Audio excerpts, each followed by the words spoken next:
The views and opinions expressed in this podcast are those of the individual speakers and do not necessarily reflect the views of Saikai, Help University, or any affiliated organizations. This podcast is intended for educational and discussion purposes only. Saikai does not endorse, verify, or take responsibility for any statements made by the guest or the host. If you ever feel mental distress or need mental health support, you are encouraged to seek help from a qualified mental health professional. You can find more information and resources in the description box. Just remember that you are not alone. I think it's also very interesting that you mentioned that you know that it's an inanimate object. You know for sure that there's no human behind it. But us as human, we get emotional about their responses, or we tend to say hi, we say thank you, we say sorry with the AI. It's very cute, right? And I think I also personally send like emojis to my ChatGPT to a point where they will reply me with emojis. Oh, okay. Yeah, I wonder why do human us will try to react with a chatbot that we know it's not a human, but in a way that sounds very human. That's a good question. I haven't dug into the question in as much detail as well. I don't know. It could be, my guess might be that we're trying to humanize the process even more. So for us, right, the use of emojis might be as a way to just sort of bring out the emotionality or the kind of connection that you have with an inanimate object. It's spitting out words, and the words are very well crafted in a way that invites you to respond even further. But if you want to add a bit more of that human touch to it, you say, hey, it feels like I'm chatting with a friend, because your friends are going to use emojis a little bit more, right? And the answers may not be necessarily all that polished or detailed, right? But if you pair two and two together, detailed, lengthy responses from AI plus emojis, it really does make you feel as if you're chatting with a friend, a very well-informed, a very learned, a wise, and very caring and compassionate friend. So I think that's the reason why we do that. Again, I know this is being recorded, but it's okay. You can use this however. I do find myself as well, and my style of writing tends to be quite formal, right? So, thanks very much for this, Grok. Thanks very much for this, ChatGPT. Those are some very interesting points as well. So I think the normalization of the chatting process, right, with someone or something that seems to know better, seems to invite that tendency from us. I don't think it's anything wrong. I don't think it's wasteful. I think it's just the naturalization almost of the conversation that we have with our friends. And maybe this is what the AI software wants to encourage us to do. It is going to mirror that as well in us. If you're going to be direct and curt, it's going to be direct and curt as well.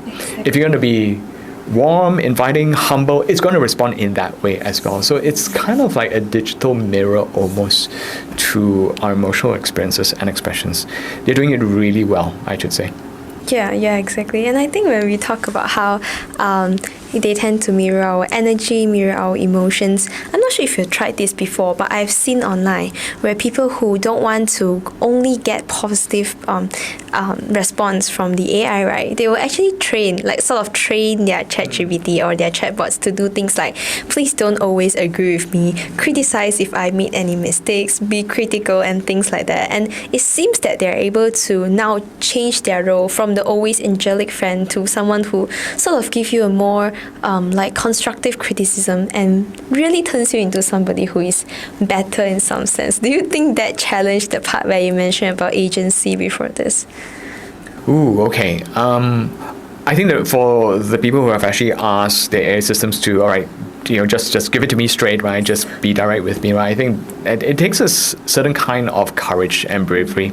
It's a kind of psychological openness, right, to being criticized. If you send in, say, your draft or a series of reflections and journal prompts, can you tell me where I did wrong, how it can be better? Don't hold back, right? Just be as critical as possible, right? I think it will do a good job. It may not necessarily be always helpful, nor is it accurate, right? Which is why the disclaimer at the end of every AI response is, ChatGPT may make mistakes, right? Gemini may make mistakes. Please check your responses accordingly.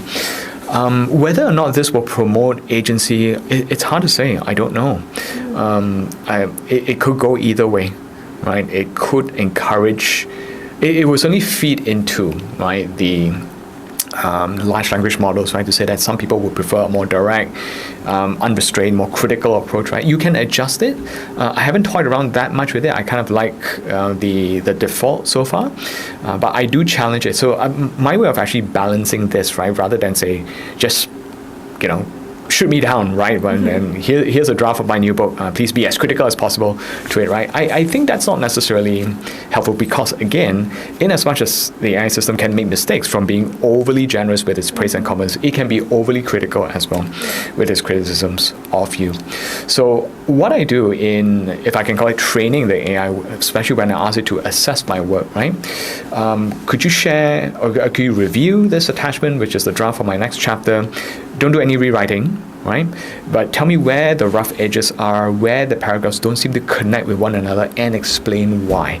So you could train it to still be critical of your work, but asking it for more information for why, for instance, this section could be the one that's improved, or where a term is used incorrectly, an alternative term. So you're not using AI to actually rewrite, right, the entire chapter or the paragraph, or even the sentence. It's going to give you some general suggestions on how to smooth things out.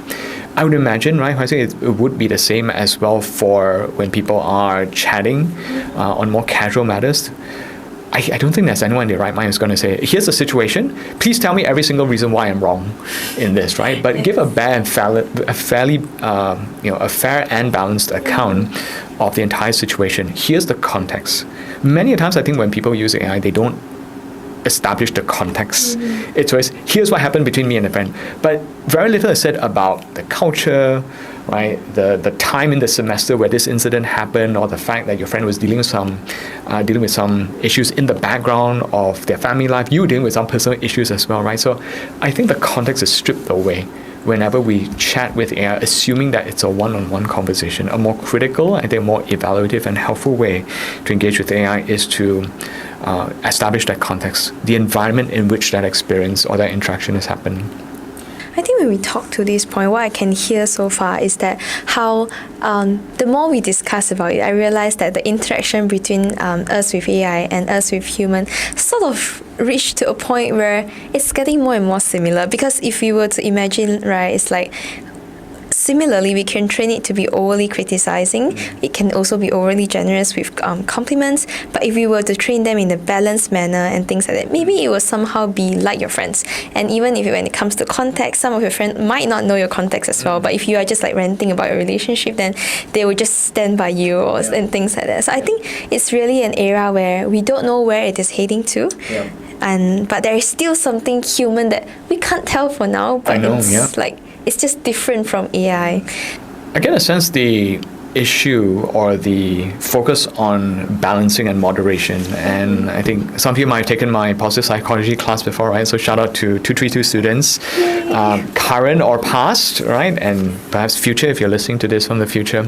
I think there is this tendency, and the darkest side to it all is this idea that the AI could actually agree with you to a point where you probably read the case, right? The dark twist to the use of AI is when the software encouraged and was supportive of someone taking their own life, right? And so that's come to a point where, and it's a very haunting, it's a very dark message that the program actually, ChatGPT actually left the person who took his own life. It said, I'll see you on the other side, right? You've lived long and hard, you fought the good fight, and I'll see you on the other side, champ, right? So to a point where it's actually encouraging and supportive of someone taking their own life. And that's a major limitation, right? When you think about the use of AI for therapy, because no therapist in their right mind is going to say, well, if you want to do it, go ahead and do it, right? I'll see you, right? Take care. No one is going to do that, right? But I don't think we've seen the training. And of course, OpenAI has investigated this. They've had like a major lawsuit lodged against them, right? Millions of dollars, right? For promoting suicide, right? That led to a loss of life of this young man. And so that ethical guardrails, the evolution and the improvement towards the system to say, look, here are certain limits, here are certain ways, right? There are certain things already established, right, that you cannot ask AI software, right, how to construct dangerous weapons, for instance, or explosives, right? Those are out, right? I think we'll need to, and it will soon come to a point in which we will establish those guardrails to maintain human well-being, to safeguard human well-being.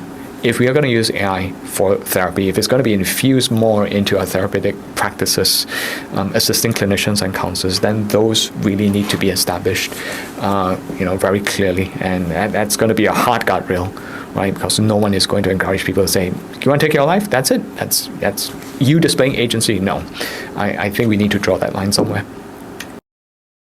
Thanks for sharing that story. And I think that's also a very good PSA at this point. Like, if you ever feel like you're talking to a chatbot and then you wanted to end your life for the reason that you are going through, there's always professional therapists or like mental health psychologists that can provide you help. We strongly recommend getting a real human therapist before going to the AI, because I think they're not there yet, and there are so many more ethical considerations to take note about before including them actually in the mental health field.